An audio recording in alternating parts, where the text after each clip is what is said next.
Hello everyone, my name is Junko Tezuka Arnold. Today I'll be sharing my cross-culture interview project for ECET 6300 class.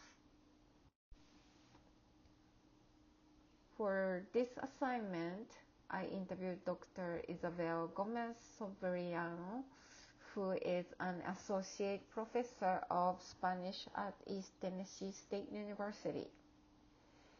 Through this conversation, I explored how her cultural background, personal values, and professional experiences have shaped her worldview, and how this deepened my own cultural awareness and reflection as an educator and researcher. So before the interview, I reflected on my own background and possible biases. Like Dr. Sobriano, I also come from another country and I am a non-native English speaker. I wanted to maintain professionalism since we are colleagues, but I was careful not to make the interview feel too formal. I had limited knowledge of Spain's history and religion, and that made me cautious when asking about sensitive topics like politics or faith. My previous experiences living in Europe gave me some assumptions that later changed through this conversation. When I asked about her early life, Isabel said she grew up in the small town called Talavera de la Reina, and it's 20 minutes from Madrid, Spain. She was raised in a close-knit extended family with both sets of grandparents living nearby. Family gatherings were frequent, and she describes Spanish society as very family-oriented. She shared that her father was a Spanish language teacher, and her mother was a nurse at the local hospital. When she mentioned that, I immediately smiled because my parents had the same occupations. That unexpected similarity helped me feel more connected to her, not just as a colleague, but as someone who shares a very similar family background. She explained that family life in Spain revolves around daily togetherness, meals, and traditions that celebrate milestones, birthdays, religious holidays, and community festivals. I realized that her family values were central to her identity. Even after moving to the US, she remains deeply tied to her roots. She visits Spain regularly, once or twice a year, and keeps in touch with her parents and siblings constantly. She said Spanish society is very familiar. We get together a lot and we celebrate every single achievement or birthday. Listening to her, I began to see how her cultural background shapes her outlook on teaching, parenting, and in relationships.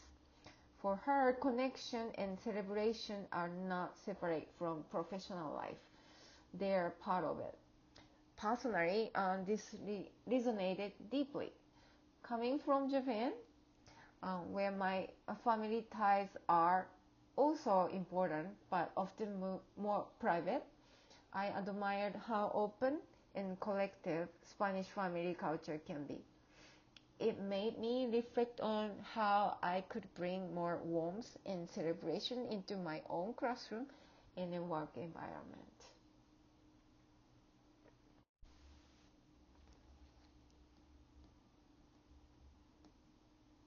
Next, we talked about cultural identity and how experiences living in different countries have shaped who she is today. Um, She described herself as an outgoing and social person, something she credits to the Spanish way of life, where people live close together, spend time outdoors, and are comfortable with physical closeness in conversation. One of the first cultural differences she noticed in the United States was personal space. In Spain, she said we live very close to each other, while in America, she quickly became aware of how much distance people tend to maintain in social interactions. She reflected that travel had broadened her tolerance and perspective, saying she has picked and chosen things I like from many cultures. When I asked about religious background, she gave me a soulful historical overview. On Spain, she explained, had a long dictatorship until 1975, during which Catholicism dominated national life. She was born in the 1980s, a time when Spain was transitioning to freedom of religion.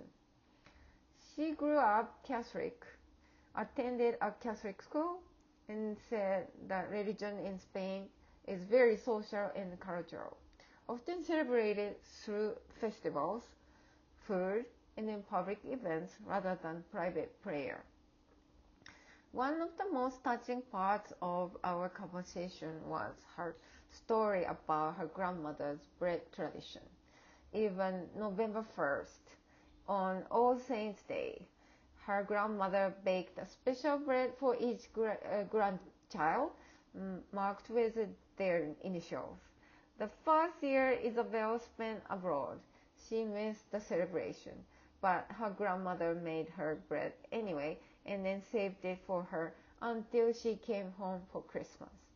She said this tradition shaped the way I see food and memory. It connects us to who we are. I was moved by that story because it reminded me of the Japanese New Year traditions I grew up with, where food was also carries memory and family love and spiritual meaning. In addition, Dr. Sobrino shared how music and poetry continue to connect her to both cultures. She plays guitar and has performed in chorus and then bands, and then writes poetry that has been translated into English. She said, reading poetry aloud can help people. It can heal people. These creative practices are her bridge between Spain and the US, between home and self-expression.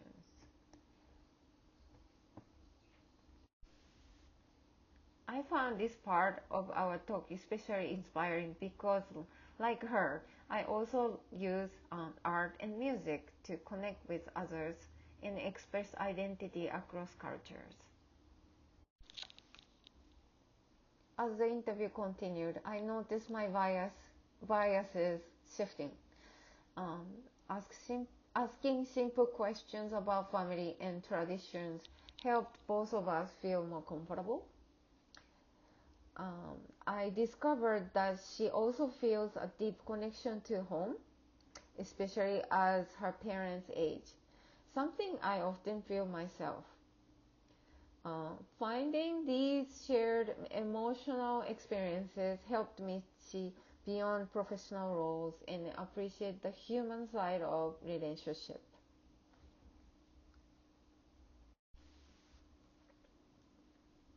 Dr. Sobriano shared many insights about culture, education, and belonging. She described Spain as a family-centered society where celebrations and traditions play a big role. She is outgoing and social, but moving to the US made her more aware of differences in personal space and communication styles. through travel, she became more tolerant and open-minded, appreciating values from different cultures. Her teaching philosophy focuses on respectful dialogue and empathy. For example, she uses structured debates in her Spanish classes to teach students how to disagree respectfully. Her parenting values also reflect this. She wants her children to be passionate, respectful, and expressive, and to stand up for what they believe in.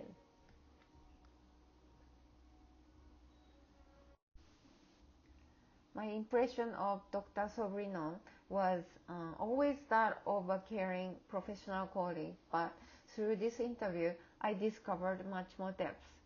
She has a strong desire to belong to her culture, her family, and her adopted home in the US. And that mirrors my own experience. I also learned that even confident professionals experience cultural struggle and adaptation. Her resilience and openness truly inspired me. This experience reminded me that everybody carries unseen stories of adaptation and belonging. It encouraged me to engage more personally with colleagues, to learn about their lives beyond work, and then to approach cultural differences with curiosity rather than hesitation. Professionally, it strengthened my commitment to anti-bias and in culturally responsive practices, to listen more and to build relationships based on respect and shared humanity. As Daman Sparks et al. Um, emphasize, anti-bias relationship is a journey requiring thoughtful, long-term reflection that transforms both individuals and organizations. This perspective captures what I learned from this interview, that awareness grows through listening and connection. To conclude my presentation, I want to highlight what this cross-culture interview taught me, not only about Dr. Sobriano, but also about myself as an educator and researcher. Through this conversation, I learned that every person carries layers of culture, adaptation, and emotion. Even though those who seem fully adjusted to a new country may still be quietly navigating belonging and identity. I also realized that shared creativity and empathy through art, music, storytelling can bridge those differences and build a genuine sense of connection. These reflections directly related to the philosophy of anti-bias education and leadership described by Louise Dillman Sparks and then her colleagues. As they remind us, anti-bias leadership is a journey requiring thoughtful, strategic long-term planning that transforms both structure and individuals. And anti-bias work, as they explain, is not just doing occasional activities about diversity and fairness. It's an underspinning perspective which permeates everything that happens in an early childhood program, including our interactions with children, families, and coworkers. These two quotes capture the heart of what I experienced in this project. That anti-bias practice begins with listening, reflection, and human connection. It is a continuous process of self-awareness, empathy, and mutual learning. I hope to carry these lessons forward to build inclusive, compassionate spaces for children, families, and colleagues where diversity is not only respected but celebrated. Thank you so much for listening. Here's my references.